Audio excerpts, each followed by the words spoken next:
ẹgbẹ́ òṣèlú All Progressives Congress ti ìpínlẹ̀ Ọ̀yọ́ wọ́n mà ti sọ ọ̀pọ̀ ọ̀rọ̀ ránṣẹ́ sí ọlọ́lá jùlọ gómìnà Ṣèyí Mákindé ti ìpínlẹ̀ Ọ̀yọ́ lórí ọ̀rọ̀ tí wọ́n ní gómìnà Ṣèyí Mákindé tí wọ́n ló sọ èyí tí wọ́n pè ní baba ńlá ọ̀rọ̀ burúkú ṣùgbọ́n tó jẹ́ pé dàsìkò tí a ṣàkójọpọ̀ ròyìn yìí tẹlifíṣàn Yorùbá Tòótọ́ a kò tí ì gbọ́ tàbí mọ ibi tí ẹgbẹ́ òṣèlú APC ìpínlẹ̀ Ọ̀yọ́ tí wọ́n ti ní gómìnà Ṣèyí Mákindé ó sọ irú ọ̀rọ̀ náà. Ǹjẹ́ ọ̀rọ̀ wo ni gómìnà Ṣèyí Mákindé sọ tó dariwo tí ẹgbẹ́ òṣèlú APC tán fún un lésì sí? Ó mà ní lórí ìṣẹ̀lẹ̀ tó ṣẹlẹ̀ ní abúlé Yáwọ́tà àti Ahoro Ẹ̀ṣẹ́lẹ̀ tó wà lábẹ́ ìjọba ìbílẹ̀ Oríire ní ìlú Ògbómọ̀ṣọ́ níbi tí àwọn Fúlàní afẹ̀míṣòfò tíjọba ń pè ní báńdíìtì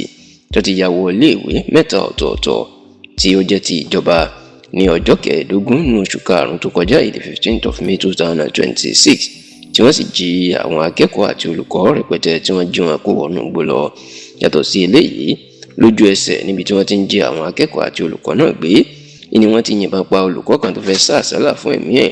ìyẹn ọ̀gbẹ́ni Joel Adéṣíyàn. Nígbà tó sì tó kó gba àwọn olùkọ́ àti akẹ́kọ̀ọ́ dẹnu gbó, níṣe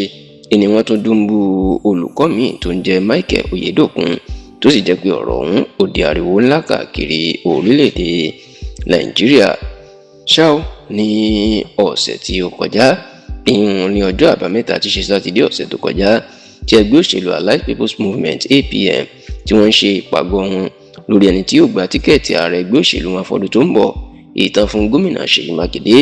Ìníwọ̀n ẹgbẹ́ òṣèlú APC ti ní Mákindé sọ̀rọ̀ ìtàn fèsì sí tó wá di wòrò sí wòrò báyìí gẹ́gẹ́ bí àṣà wọn ọmọ àsìkò yìí ní ìpínlẹ̀ Ọ̀yọ́. Nínú ọ̀rọ̀ tí ẹgbẹ́ òṣèlú APC nínú àtẹ̀jáde tí agbẹnusọ wọn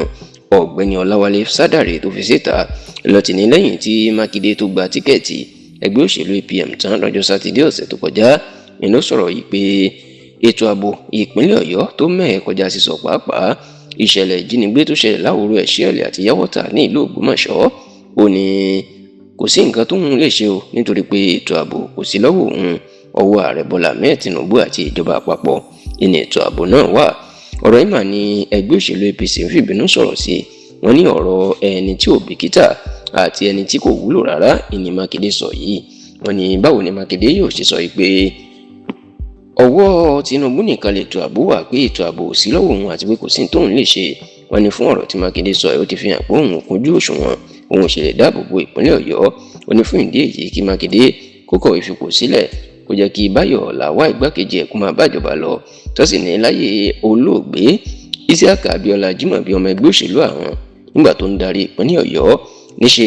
ìní ètò ààbò kò rí báyìí, tó sì ní ó ní ìgbésẹ̀ tí Abiola Jimobi ń gbé tí omi àlàáfíà ìpínlẹ̀ Ọ̀yọ́ tó fi tòrò, tóun kò sọ pé kò sọ̀rọ̀ ètò ààbò ní ọwọ́ òun, pọ̀wọ́ ìjọba àpapọ̀ ló wà, tó sì jẹ́ pé ọ̀rọ̀ yìí ló da ariwo sílẹ̀. Ṣùgbọ́n tẹlifíṣàn Yorùbá Tòótọ́ a lè fìdí ẹ̀ múlẹ̀ pé Mákindé sọ̀rọ̀ tí ẹgbẹ́ òṣèlú APC ló sọ tàbí ń fìbínú sọ̀kò ọ̀rọ̀ lóyìí.